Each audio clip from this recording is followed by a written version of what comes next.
Everyday Superpower, where we talk body language, relationships, game, everything in between. I'm gonna speak to.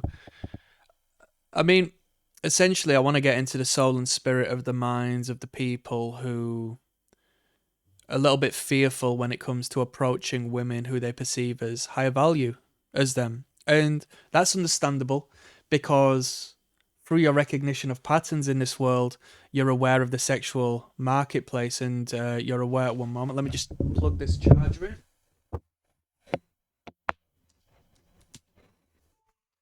You're aware of the value of a beautiful woman. You know your competition indirectly, who will be pursuing them women, and through consciously, if not unconsciously, assessing your own value within this marketplace, you might be aware that you don't uphold a standard that she's looking for in a man, and that's just the reality of it. The beautiful women go with the men with resources because that's just the pair off.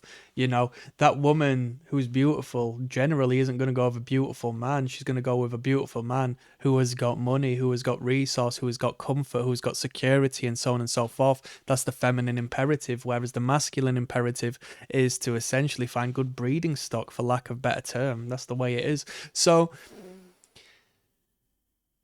you can level the playing field somewhat by seeing things as they are, by seeing her as she is. Okay? We're gonna have to put on the spectacles of reality. Yes? We should try, when possible, to consciously assess this anyway. And as I spoke of pattern recognition, as you go through life and pay attention to people, you naturally will clock on to the patterns that emerge anyway and be able to read people with ever progressive success, right? To the point where people will think you're a psychic, right? This is called everyday superpower. This is about reading minds. So she's in good shape. Let's say she is in fantastic shape. She goes to the gym every day. She looks fantastic. This is a physique that every man would love to spend a moment with, right? She goes to the gym every day, my brother, because she's insecure about herself, right? And this isn't about casting judgment on women. The muscular man who's massive may or may not take steroids, but he spends so much time in the gym, is fighting his shadow, that inner child that is insecure about the way he looks. He looks in the mirror and he's still never good enough. And albeit a projective release for the shadow, a productive vice to fight the darkness to his light, it still stems from insecurity. So you men out there who are, a little more fragile, skinny men or chubby men or whatever, and you find yourself feeling envy at the man who's got the big biceps and the big legs and the six-pack abs and the strong chest and so forth, just take a moment to take a deep breath in and think maybe there's a psychological disturbance that has provoked him to act in that particular manner. More than likely the case, right? So pay attention. She's the fittest girl on planet Earth, and maybe that is a counterbalance to her being the most insecure woman on planet Earth. So why are you scared to speak to her? Maybe your acknowledgement, maybe your casual conversation, maybe you seeing her as a person as opposed to casting judgment purely based on her body and approaching her in a way which isn't overtly sexualized. Maybe she will find ever so much comfort in that because you separate yourself from the rest of the men. She is in the gym 24 hours a day, not to appeal to the masculine gaze, but to reassure herself of her own identity to fight her demons. The skinny girl who is in good shape but is gaunt, who has sharp features, who has supermodel aesthetics. She is beautiful, but she has an eating disorder. She's ever so frightful to eat food. She goes days without eating a good meal. She is weak, and we perceive this as beauty. We perceive this as a woman we want. We perceive this as a 10 out of 10. We perceive this as perfection. And she might go to the gym every day as well, consistent cardio, fighting them extra pounds that never, ever, ever stop.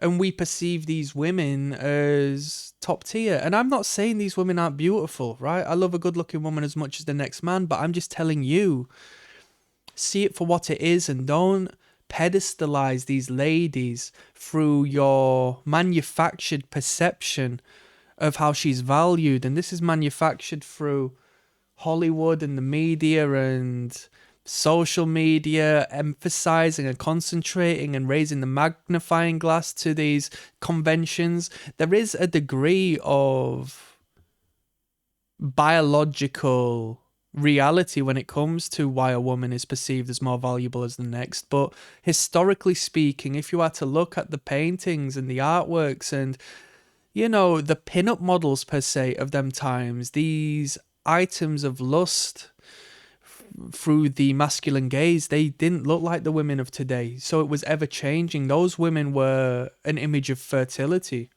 But we've been subverted into believing that eating disorders are to be elevated into the top tier of what a woman is. You know, pay attention. If she's had cosmetic surgery, you're better than that. You don't need that. She didn't need that, but she got that. See it for what it is. Don't pedestalize these women because you're fearful of her superficiality. If she has a face full of makeup on a consistent basis and she looks amazing, yeah, she has to spend 2, 3, 4, 5, 20 hours a day applying that, down to the fact that she needs to apply this mask because she's fearful of her true self, such as the man who always wears a hat because he is bald, right? Such as the man who wears a balaclava because the information he provides is of such substance and such contrary to the social norm, he doesn't want to be identified. There is a mask at play here, right? Work it out, identify it, and see what the deal is. Have I got any more notes? Because I'm putting you on game here, people. I am putting you on game. The most beautiful aesthetic women that scare and fright the men. And have them shivering in their little boots, even though they're just little women. They are the weakest of their species. Social media. I've got a massive social media platform and I have to use that to assess my worth. You know, when they talk about hoflation, it's because of you fucking idiots. It's because of simps just going out of their way to produce attention for this woman without any sort, or you don't even get a word in return. These men don't even get a word in return, whereas the let's just be friends in the real life, at least with some degree of communication, you're now just single-handedly giving this woman attention for the sake of giving her attention. Like, and you receive literally nothing in return, as opposed to the pang of feeling that submissive gesture provides you. She's never going to talk to you, right? But she has elevated her status in her perception. She has fought off her insecurity. She has fought her demons off through this consistent manufactured persona that is displayed upon these social media outlets. And you suck it up and you soak it up and you give her what she wants because of that, right? And now she's experienced that. She's not going to stop posting. Right? The woman who is confident doesn't need to do this. I understand that attention is the coin, is the finance, is the currency, is the be all and end all within the feminine realm. But some beautiful women out there don't need to rely on strangers giving her attention, because that is symbolic of insecurity and the lack of self-worth. If you are worthy and understand your self-worth, you don't need to garner that validation from the people around you who you don't even know to reassess that. And the more you receive that, the less it means, and the more you continue to spiral into this place of self-hate, because you're looking externally and not internally. See things as they are, my friends, all right? If you're engaged with a beautiful woman, if you want to speak to a beautiful woman, see it for what it is, and it'll make things a lot easier, right? Everything is balanced. The reason she is so beautiful is because she's harboring darkness. And this is the same with men. So this isn't purely, me pointing the finger. I'm just saying, be real, man. I'm signing out on that one. Peace.